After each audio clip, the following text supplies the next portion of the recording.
Permítenos en esta mañana tener una intimidad, Señor, contigo. Permítenos vivir la experiencia de tus apóstoles, tus discípulos.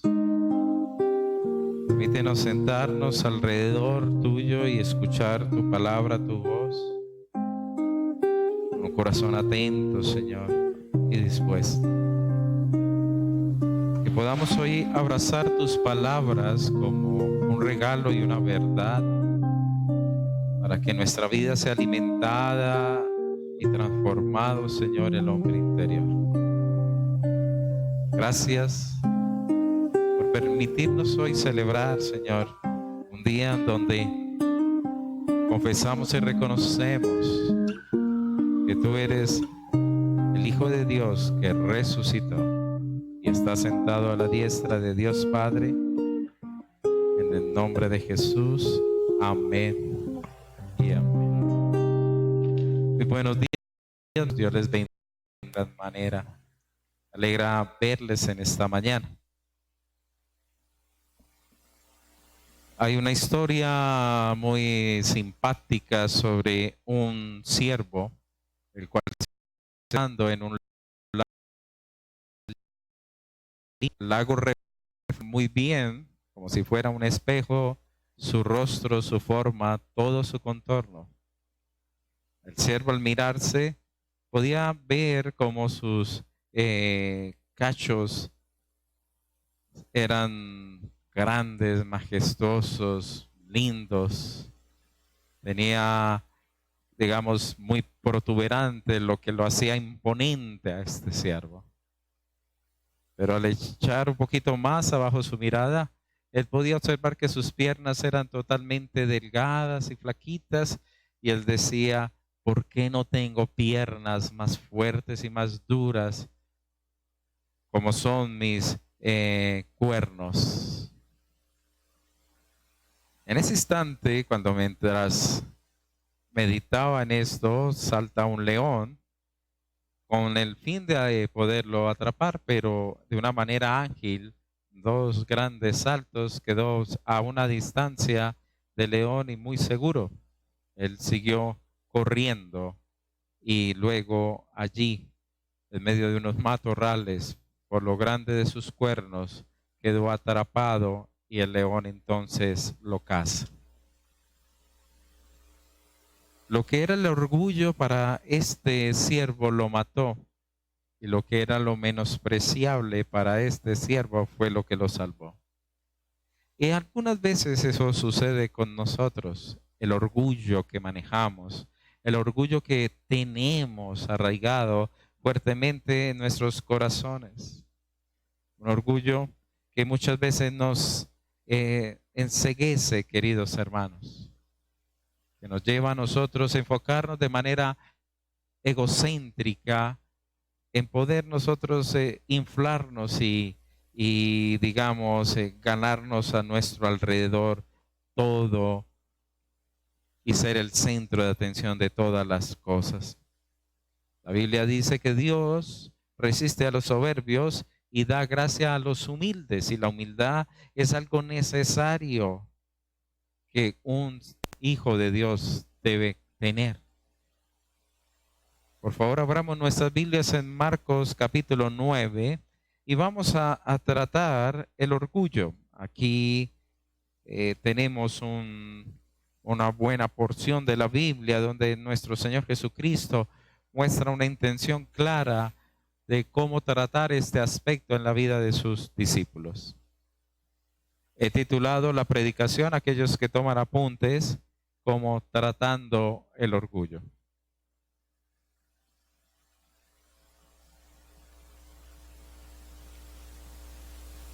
Versículo 34 del capítulo 9 de Marcos dice así: mas ellos callaron, porque en el camino habían disputado entre sí quién había de ser el mayor. La disputa de los discípulos en ese instante era: ¿quién de nosotros va a tener supremacía sobre los demás? ¿Quién va a manejar todos estos asuntos del reino? ¿Quién va a ser el que va a tener entonces, digamos, la batuta de esta orquesta? Y el Señor le había preguntado anteriormente en el versículo 33, ¿qué disputan? O porque la cuestión era, ¿cuál era la pelea? No es que están dialogando. ¿Cuál es la disputa? ¿Qué pelean ustedes? Y ellos peleaban quién debía ser el mayor entre ellos. Para la época de nuestro Señor Jesucristo y esa época alrededor de Aristóteles y otros, el pensamiento griego, el orgullo era la corona, decía Aristóteles, de las virtudes. Es decir, el ser usted orgulloso y soberbio era algo muy loable dentro de, digamos, el pensamiento griego de su época. Y muy triste ese pensamiento, porque el orgullo en gran sentido, queridos hermanos, es la contraposición que tiene el Evangelio. La Biblia dice que Jesús se humilló a sí mismo, haciéndose obediente hasta la cruz, ¿cierto? Allí entonces Él se despoja de todo lo que Él era. Por lo cual, el Señor Jesús tenía que intervenir en estos discípulos. Recordemos claramente que en el versículo 30, para ver el contexto, dice la palabra que saliendo de allí caminaron por Galilea y no quería que nadie lo supiera porque enseñaba a sus discípulos. Jesús estaba ya tratando directamente con ellos. En cierta manera comenzó a menguar fuertemente su ministerio público para dedicarse a aquellos que iban a llevar entonces las buenas noticias luego. Ahora, ¿cómo podía quedar, digamos, a la deriva un sentimiento entre los mismos apóstoles peleando y diciendo, yo quiero ser mejor, yo voy a mandar, yo soy el que, cuando realmente ellos eran los que iban a disponer del evangelio para que todas las naciones escuchasen el plan de salvación de Dios? Y podemos observar que el orgullo, queridos hermanos, algo que hace y algo que opaca fuertemente es que no ve el ejemplo de la humildad. Y la humildad más grande que usted y yo podemos ver es nuestro Señor Jesucristo, hermanos. Recordemos que anteriormente Él se había transfigurado y permitió ver su gloria a los ojos de sus propios 3 discípulos invitados, sus 3 testigos. Un ser maravilloso y sorprendente. Pero el orgullo, por estar buscando lo suyo, se olvida de la obra de Dios y el ejemplo más hermoso de humildad que existe. Por favor, lea el 31 conmigo. Parte B, dice así. El Hijo del Hombre será entregado en manos de hombres y le matarán, pero después de muerto resucitará al tercer día. Pero ellos no entendían esas palabras y tenían miedo de preguntarle. Llegó a Capernaum y cuando estaba en casa les preguntó, ¿por qué disputáis vosotros en el camino? Mas ellos callaron porque en el camino habían disputado entre sí quién había de ser el mayor. Y aquí nos muestra un contexto triste en gran manera, porque Jesús le estábamos hablando a ellos diciéndole, el Hijo del Hombre va a ser entregado, va a morir. La palabra entregado es una palabra de términos jurídicos que significa va a ser puesto en juzgado para ser castigado. Es decir, su muerte va a ser oficial y planeada. Pero ellos pensaban, ¿quién iba a ser el mayor? Él les estaba diciendo, los sacerdotes, los gobernadores, los escribas, todo el pueblo va a estar allí. Los hombres mismos se van a levantar a matarle. Pero ellos no entendían esta palabra, no comprendían porque seguían ellos sin ver realmente el plan de Dios a través de Jesucristo. que iba a morir y resucitaba, posiblemente ellos decían, pero el que resucita a los muertos es Jesús, ¿cómo así? ¿Quién lo va a resucitar a él? Es decir, no entendían esto y no se atrevían aún a poderlo hablar, pero sí se atrevían fuertemente a decir quién es el mayor, quién es el que le domina, quién es el que toma la batuta de todo esto. Y es algo triste, hermanos, porque muchas veces el mundo entero se ha perdido el panorama de poder ver la obra de Jesucristo, ver la cruz, por pararse en sus propios conocimientos y dominios. Soy honesto.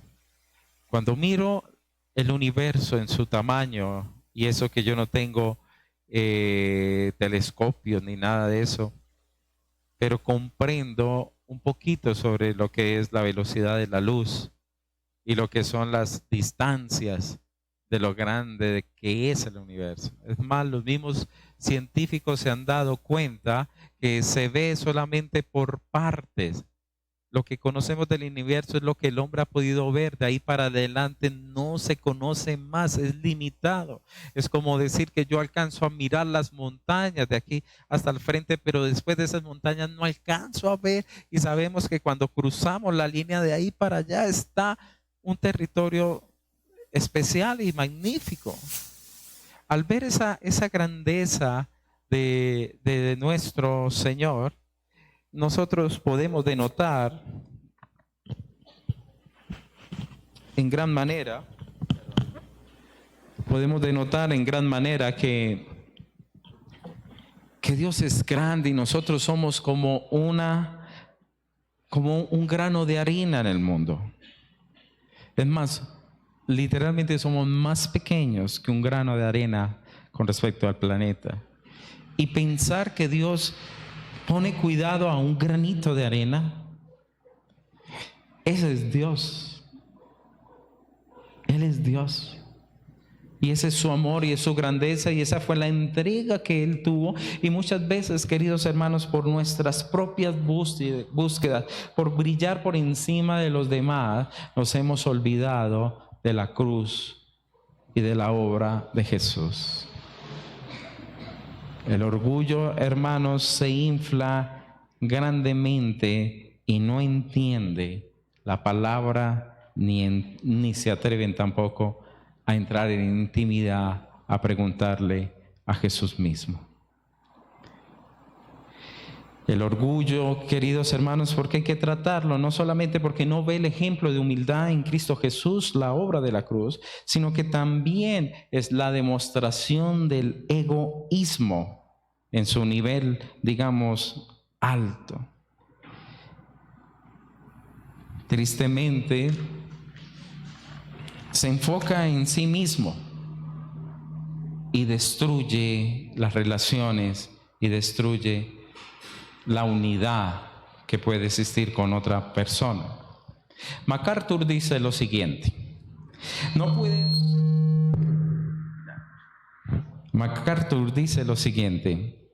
no puede haber verdadera unidad entre gente orgullosa porque solamente las personas humildes aman. Un orgulloso no ama. El orgulloso le duele amar porque él quiere todo para él mismo. Y eso era un peligro que estaba naciendo de pronto en la iglesia si no se trataba. Es decir, si Jesús no le decía a esos apóstoles claramente lo siguiente: si alguno quiere ser el primero, versículo 35, será el postrero de todos y el servidor de todos. Es decir, usted quiere ser grande para el reino de los cielos, sirva a los demás. Los grandes de este mundo quieren ser servidos. La televisión nos está mostrando lo que ellos pueden hacer. Por ejemplo, vi un canal y están mostrando unos superyates de 70 metros y de 42 metros. Usted se puede imaginar un yate de media cuadra para usted nomás. ¡Wow! Muchos quieren alcanzar esos niveles porque mucha gente va a ir a servirle, ¿cierto? Y si estoy ahí, más importante soy. Ahora no estoy en contra de que existan yates bonitos. Lo que trato de decir es que a veces lo hace como la centralidad de la vida. Y por alcanzar esas metas aplasto a quien sea. La mayoría de las relaciones se pierden por orgullo. El orgullo es algo, queridos hermanos, que penetra profundamente y divide, no importa, yo gano. Les comentaba a mi esposa que perdimos a nuestra preciosa mascota. Tomicito, 13 años con nosotros, no tuvimos hijos, por lo cual Tommy fue el que se ganó toda la atención. Entonces era nuestra pequeño niño mimado, digámoslo así, en forma humanizada, pero no se debe humanizar, pero me entienden ustedes, el cuidado especial, la forma que era, y siempre lo vimos como un regalo de Dios. Cuando miraba a Tommy, yo decía, Dios es misericordioso, porque yo pensé que no iba a pasar de 4 años ese perro, sinceramente. Oré y le pedí a Dios, ten misericordia de nosotros y déjalo vivir hasta los 8 años, aunque sea, Señor, porque yo pensé que no iba a llegar a los 4. Señor nos lo regaló 13 años. Y con el dolor y todo le decíamos a Dios, gracias. Pero que mi perro me enseñó hasta el último día. Hasta el último día. Él comenzó a sufrir de incontinencia por la diabetes. Él siempre fue juicioso. Él no se orinaba dentro de la casa, pero comenzó a orinarse. Su camita comenzó a oler a orines. Y nosotros supimos de una vez, algo le pasa a Tommy. Tommy no es así. Tommy no es así. Y aprender a saber que tendríamos que cuidarle, que olería a orines, que tendríamos que utilizar un trapito para limpiarle el piso. Nos mostró la necesidad de que fuéramos nosotros realmente amorosos.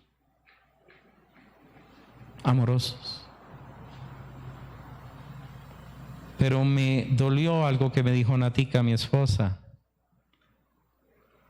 Yo lo subí a la cama, pero como vi que tú venías, lo bajé. Yo no me di cuenta de eso. Yo le dije, ¿por qué? Porque como oría a orincitos, de pronto tú te molestarías que estuviera en la cama. A mí eso me dolió. Porque yo no pensé que yo fuera tan duro. Y eso es el orgullo, hermanos. No amamos. No nos damos cuenta que somos un grupo de personas que estamos en tránsito a encontrarnos en el reino de los cielos. Que nadie es mejor que otros. Nadie es mejor si no nos servimos, si no nos damos la mano.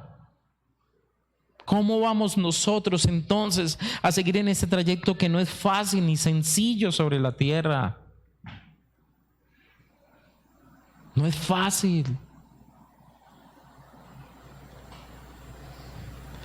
Suegro se fue, llevamos 6 meses en una prueba muy dura. Mi suegro muere en diciembre, nuestro compañerito ahora.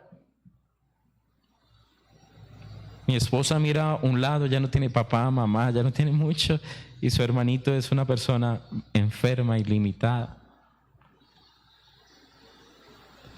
¿Qué nos decíamos, amor? Sacar fuerza y sigamos derecho. No nos queda de otra. Queridos hermanos, erramos tanto por ser tan orgullosos, tan vanidosos. ¿Qué vamos a hacer cuando estemos delante de nuestro Señor Jesucristo? ¿Por qué no podemos ser mayor el uno al otro? Porque ninguno de acá es infalible, hermanos. Usted y yo pecamos. Usted y yo somos pecadores. Todos que estamos aquí, todos. Y como Tomicito nos orinamos todavía y olemos a berrinche.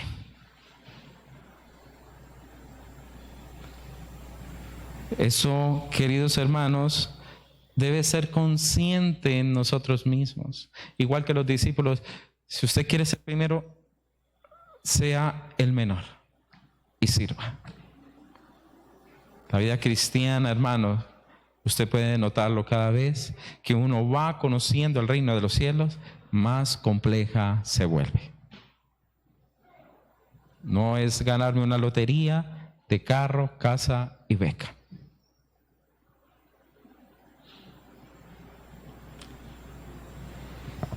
Y en cierta manera, queridos hermanos, lo lleva a perder o a rechazar lo eterno. Póngale cuidado, por favor, a esto. 36 dice el Señor que tomó un niño y lo puso en medio. Coge en sus brazos. Algunos estudiosos dicen, tuvo que haber sido un hijo de los discípulos. Algunos dicen, tuvo que haber de pronto sido un hijo de Pedro. Interesante, ¿no? En el cielo nos daremos cuenta de cosas que no alcanzamos a leer en la palabra. 37. Y dice el Señor, el que reciba en mi nombre a un niño como este, ¿qué dice? Me recibe. Y el que a mí me recibe, no me recibe sino al que me envió. ¿Está hablando de qué? De Dios, ¿cierto? Él está hablando de Dios mismo. Cuando nosotros leemos también esta parte en un contexto donde Jesús también lo nombra en el libro de Mateo, Él lo dice de la siguiente manera. ¿Quién es mayor en el reino de los cielos? Preguntan mi Señor. Él toma un niño y dice, de cierto os digo que si no os volvéis y os hacéis como niños, no entraréis en el reino de los cielos. 18:3 de Mateo. ¿Qué está diciendo? El que no es como un niño, el que no es humilde como un niño, no puede entrar. Recuerde que el contexto aquí es de quién es mayor, quién es superior, quién es. Se está hablando aquí en términos entonces de humildad. Y vuelve y dice y lo deja claro el Señor, 18:4.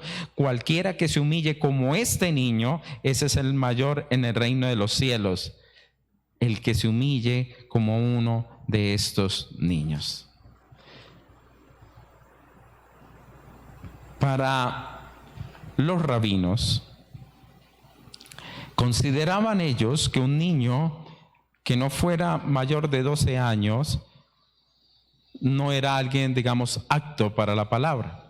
Por lo cual ellos, en cierto sentido, dicen algunos escritores culturales, era una, digamos, pérdida de tiempo dedicarle a la enseñanza de los niños menores de 12 años con respecto a lo que era la Torá o la misma ley. Era tiempo perdido. Pero Jesús tomaba un niño como estos y le decía, si ustedes no se hacen como un niño, es decir, el ejemplo de un niño que no tiene el poder suficiente, es decir, que depende en su totalidad. Un niño el cual es débil en comparación de una persona adulta y fuerte. Un niño que es dependiente. Y muchas veces un niño que en muchos términos es sacado o rechazado. Él dice, si usted no se hace tan humilde y sencillo como un niño, usted entonces no puede entrar en el reino de los cielos, o usted no recibe el reino de los cielos. Entonces la situación es tremendamente compleja, porque el orgullo nos hace perdernos de la presencia y del reino en medio de nuestras vidas. ¿Por qué se pierde tantas relaciones? Por orgullo. Ese es el mayor de los asesinos. Satanás se volvió orgulloso y dijo, haré mi estrado también en las estrellas, en los cielos, y seré semejante, igual que el hombre, cuando no quiso oír la voz de Dios. Ahora, hermanos, este aspecto es tan supremamente delicado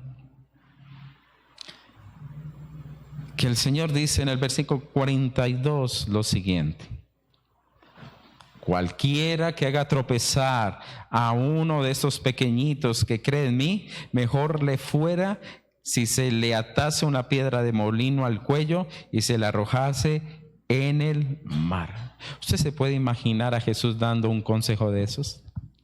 Es que estamos hablando del Señor. Es mejor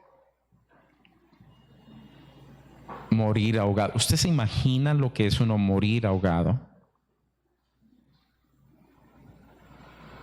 ¿Entiende usted lo delicado de esto? ¿Por qué? Porque el orgullo, querido hermano, nos lleva a ser egoístas y a buscar nuestra propia satisfacción. Cualquiera que haga tropezar. La palabra tropezar viene de raíz de griega que es escandalizo, de escandalizar, que significa buscar que se equivoque, tentarlo y buscar la caída, hacer que peque esa persona. Es decir, cualquiera que estos que ha recibido el reino de los cielos, que se ha hecho humilde y que busca a Dios, si se levanta alguien y lo busca tropezar, es mejor entonces que se ahogue en el mar. Y son palabras duras y difíciles. ¿Pero por qué? Porque el Señor ha dejado esto totalmente claro. El que te maldice, lo voy a maldecir. El que te bendice, lo voy a bendecir. El que te toca a ti, toca a la niña de mis ojos. Es decir, el Señor va a cuidar a sus pequeños. Por eso, en el juicio de las naciones, en Mateo 25, el Señor claramente dice que va a llamar a las ovejas a un lado y a los cabritos al otro. Y le va a decir a las ovejas, entren al reino. ¿Pero por qué, Señor? Dijo, porque tenía sed, me diste de beber. Señor, tenía hambre y me diste de comer. Señor, ¿pero cuándo hicimos eso? Cuando lo hicieron algunos de mis pequeños, a mí me lo hicieron. A mí me lo hicieron. Pero el orgullo, queridos hermanos, nos lleva a satisfacernos por encima de los demás.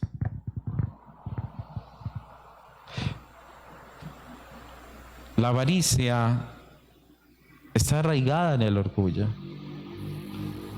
Cuando uno ve nuestro departamento, gente tan pudiente que no tienen necesidad de robar, ¿por qué roban más? Que quieren tener más, ser más llamativos, más poderosos. Pero claramente la palabra dice que cualquiera de que haga tropezar a un pequeño, tírese al fondo del mar.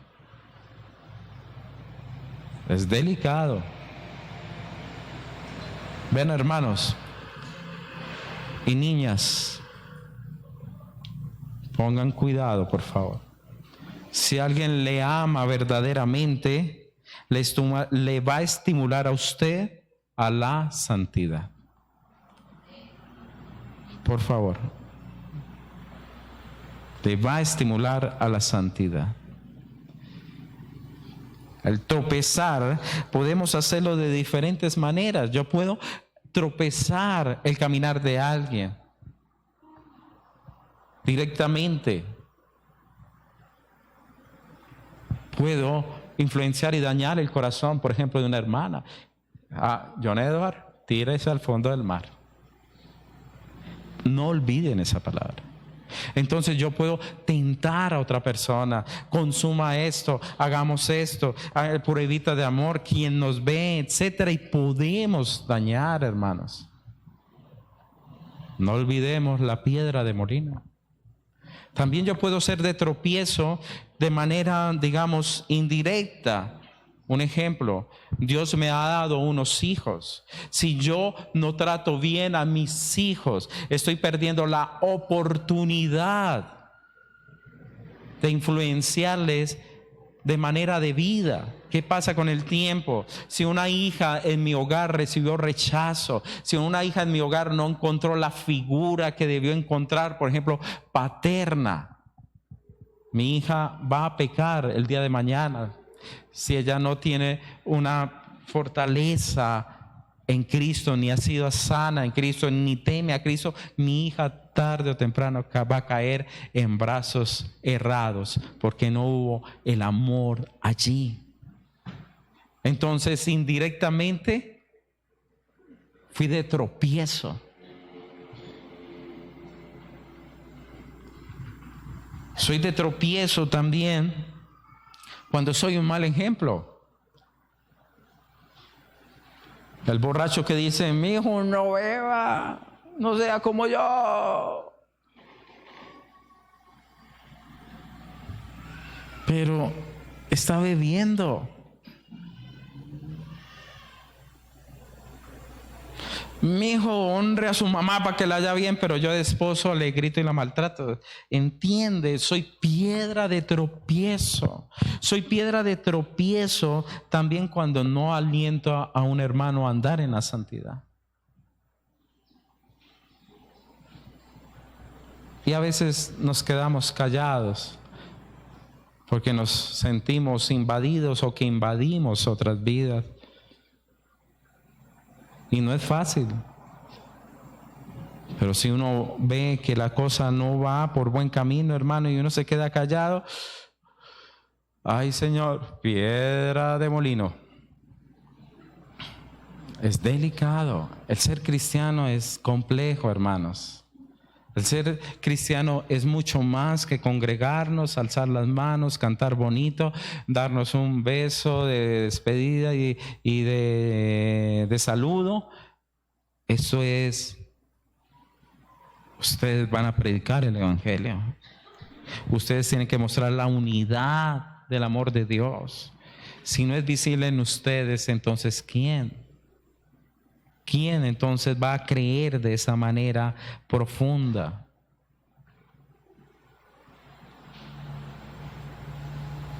También, hermanos, este punto no lo alcancé a predicar en la mañana, pero también el orgullo hace caer bastante de creerse uno único o, digamos, lo mejor. Y es peligroso eso. Cuando usted lee el 38, Juan le pregunta al Señor, hay un hombre por ahí que está echando demonios y se lo hemos prohibido porque no está con nosotros, aquí no nos sigue. Jesús le dijo, no se lo prohíban, porque ninguno hay que haga milagro en mi nombre, versículo 39, que luego pueda decir mal de mí, porque el que no es contra nosotros, por nosotros es. Y Jesús entendió que el hombre que estaba echando fuera demonios era alguien verdadero seguidor de Cristo. Es decir, era alguien legítimo, por lo cual proclamaría la verdad acerca de él. Por ello es peligroso, hermanos, cuando se dice, no, es que si usted no es de esta congregación, usted no es salvo. No, ninguna congregación salva. Es Cristo el que salva. Pero si usted no está en esta congregación, entonces usted no va por buen camino. No, hermano, porque una congregación no hace a nadie santo ni mejor. Cristo conoce a los suyos. Por ello, ¿qué debemos hacer, queridos hermanos? Tener humildad y decirle, Señor, ten misericordia de mí, para que mi corazón no me lleve por un camino que no es y me pierda en este trayecto. Por lo cual, queridos hermanos, si usted y yo no trabajamos en esto, perderemos la recompensa, versículo 41. Si usted y yo no trabajamos en nuestro orgullo, de servir a los demás, de ser humilde, de entender que vamos en un camino a encontrarnos con nuestro Señor. Somos un pueblo. Adelante van los guerreros, los que conocen más el trayecto, pero los ancianos y los niños van atrás. Así era como hacía Moisés en el trayecto. ¿Y qué le decía a los otros?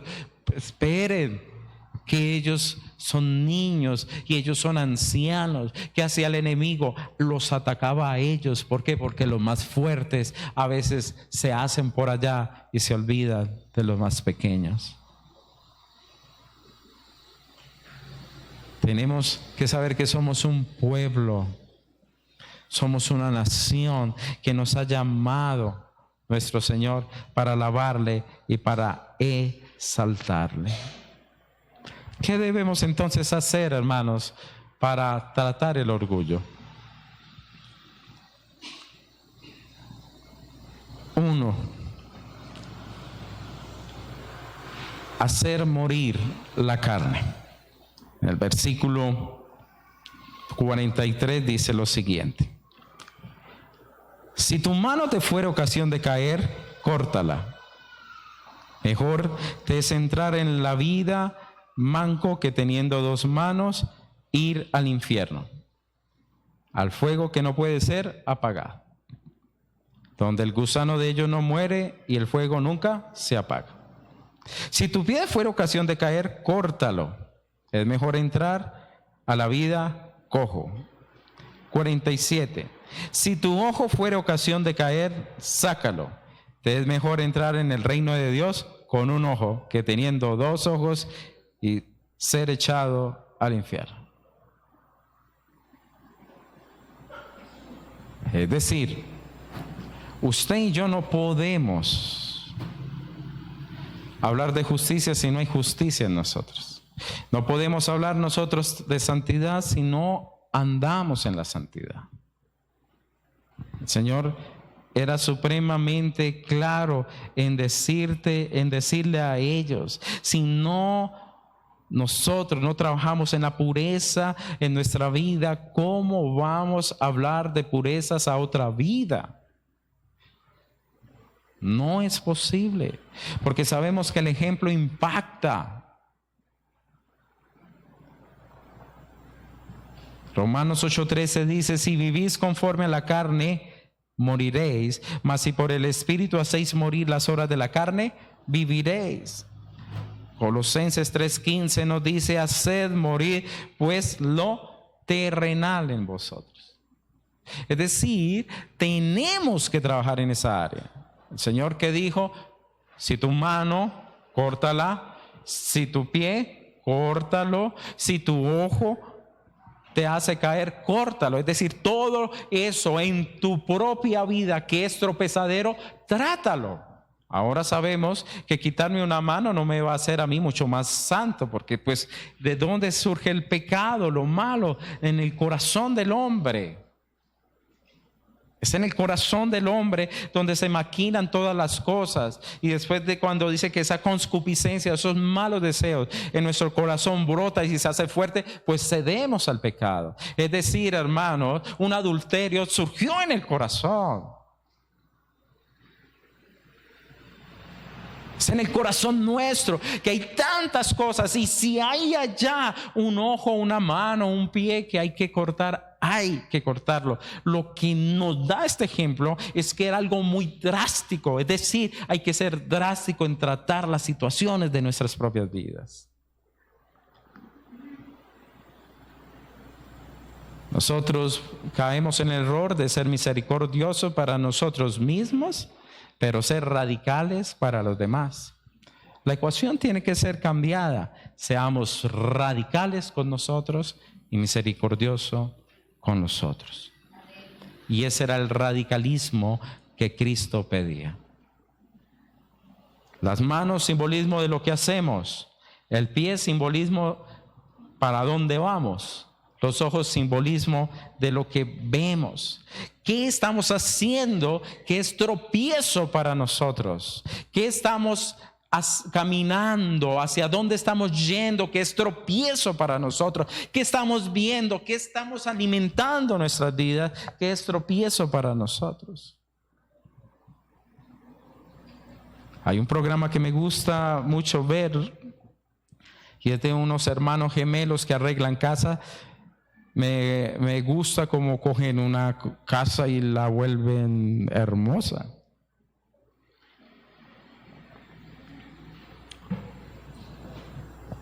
Pero a veces yo lo veo y digo, qué casa, uy, cómo le encantaría a uno haciendo un devocional en este lugar. Pero me he dado cuenta que aún en cosas así hay que guardar el corazón.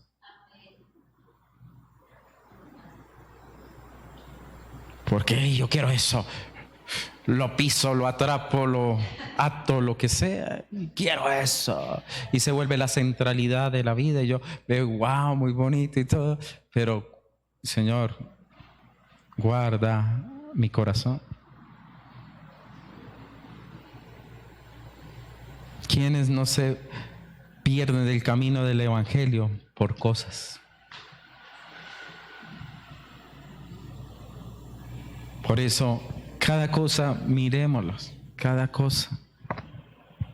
¿Qué estoy viendo que me está dañando mi corazón? ¿Qué? Y hay que ser radicales. Estaba mirando lo de un yate. Pasé el programa y un yate de 42 y 70 metros de largo.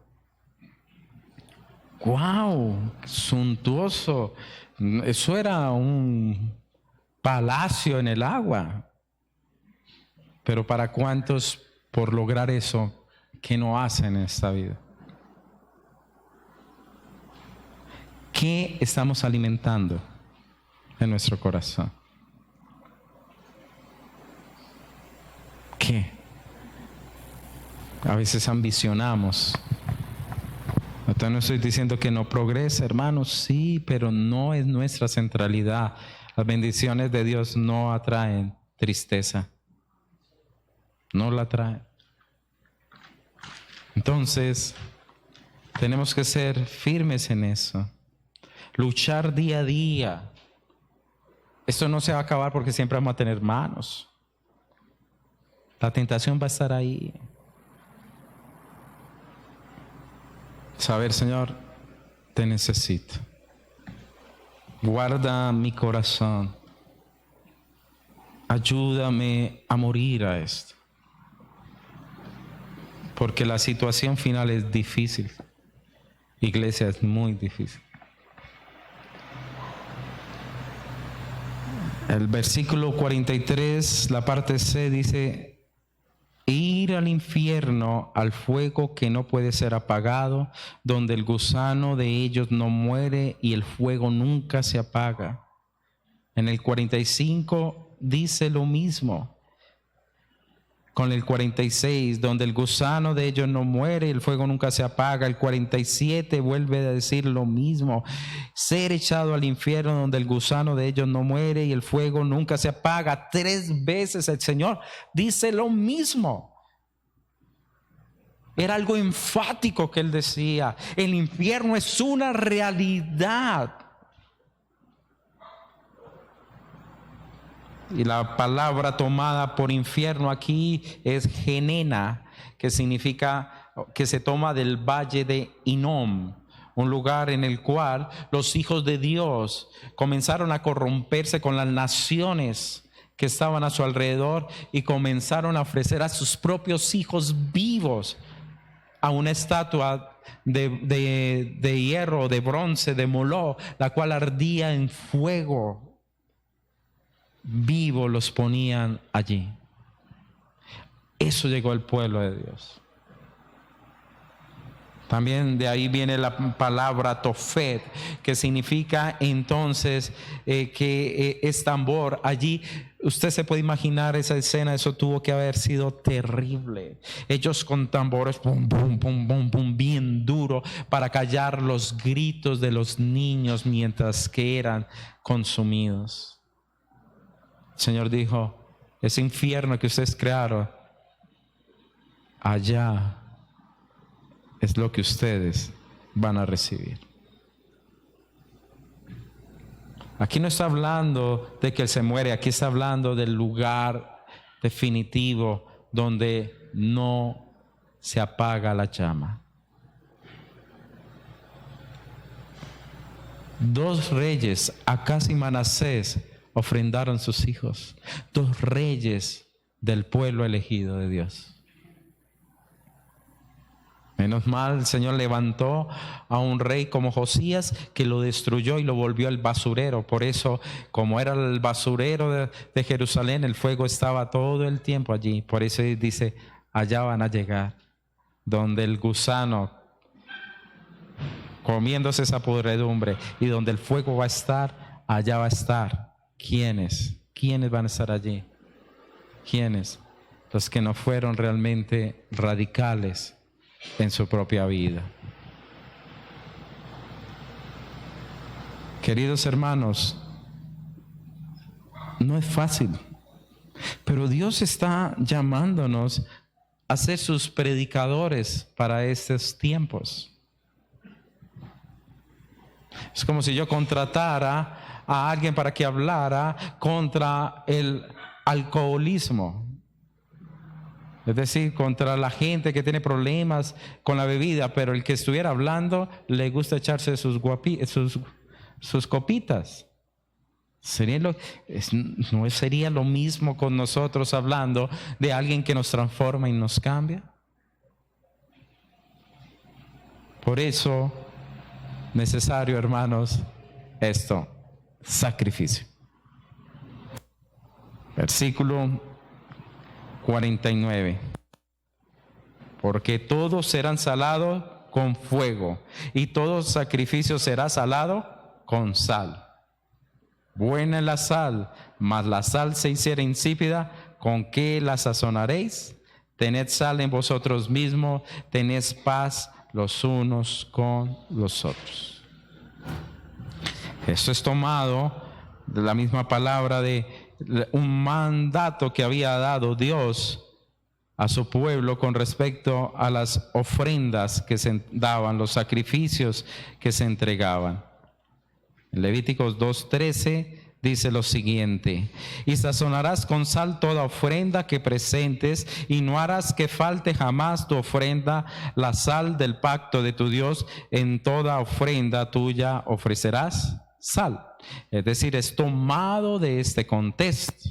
Ahora no es que Jesús nos esté diciendo haga el pacto de sal, que es ahorita una iglesia que están, muchas iglesias actualmente entran en modas de pactos y todo lo demás. El pacto nuevo es el pacto en nuestro Señor Jesucristo y es más que suficiente. Si usted entra en otros pactos, tiene que cumplir entonces la ley. La sal era el simbolismo de la preservación. Es decir, sin nevera en esa época, con la sal guardaban o perseveraban las carnes. Es decir, era simbolismo de la fidelidad y lo perdurable del pacto de Dios. Pero Dios aquí nos está diciendo también, ustedes tienen que ser fieles y perdurables en su llamada.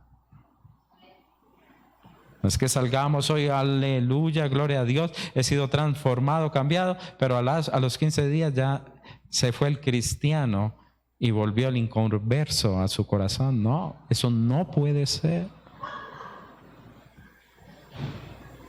Tenemos que seguir adelante. La Biblia nos dice claramente: hermano, os ruego por la misericordia de Dios que presentéis vuestros cuerpos en sacrificio vivo, santo, agradable a Dios, que es vuestro culto racional. Tenemos que aprender a hacer morir la carne en nosotros. Tenemos que hacerla, llevarlo, queridos hermanos, a ese nivel. ¿Por qué? Porque usted y yo somos la sal de este mundo. Dios no dejó otra manera. La locura de la predicación Que usted y yo hablemos a otros de las maravillas de aquel que nos ha trasladado de las tinieblas a su luz admirable. Es usted es la sal. Por eso usted es un grano valioso en este universo. Pero si usted y yo dejamos de tener sazón de Cristo, hermanos,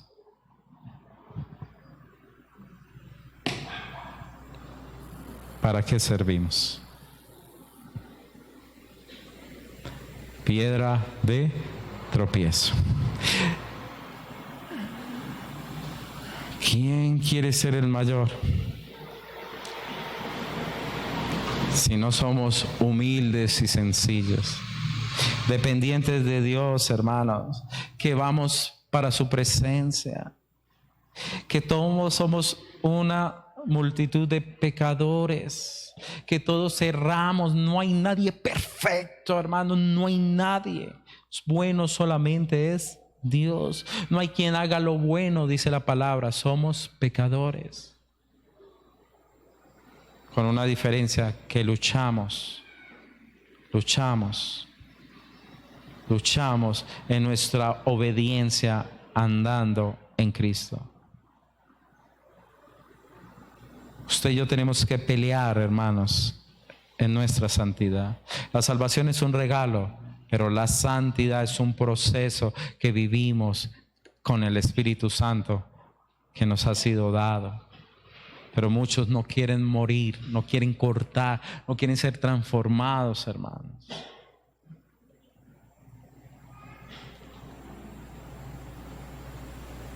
Peligroso tomar la vida de esa manera, a la guachapanga, ¿no? Dios me trajo, Dios me lleva, ¿no? Tranquilo, no, eso no es así. Nosotros somos llamados a vivir en paz los unos con los otros. El orgullo destruye relaciones. El no ser humildes no se reconstruye. Hermanos, el Evangelio nos pide también radicalidad y muchas veces no queremos porque nos parece duro, demasiado religioso, pero es la verdad. La verdad.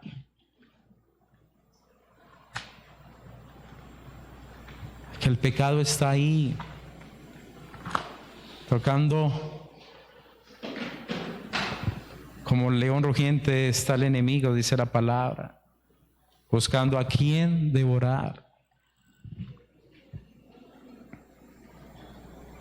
Que Dios nos guarde y nos libre, hermanos, de que seamos tropiezos. Que Dios nos guarde y nos libre, porque somos tan imperfectos. Que Dios nos dé la sabiduría y la sapiencia de aprender a tener un corazón generoso y amoroso.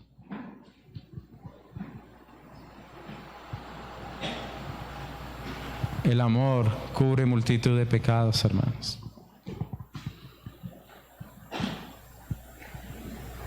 El amor es el camino.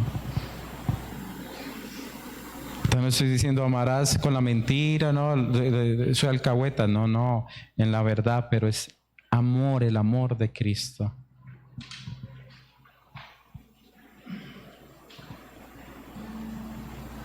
Cuidado de ser como el siervo, que nuestro orgullo por nuestros cuernos y nuestra desvalorización de nuestras piernas nos lleven a ser cazados por el león.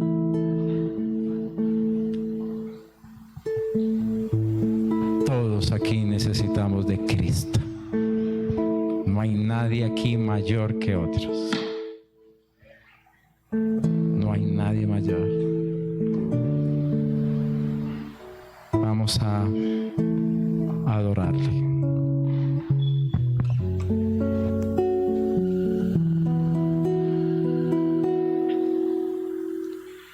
ti, el Alfa y el Omega, el principio y el fin, y el gran yo soy, me rindo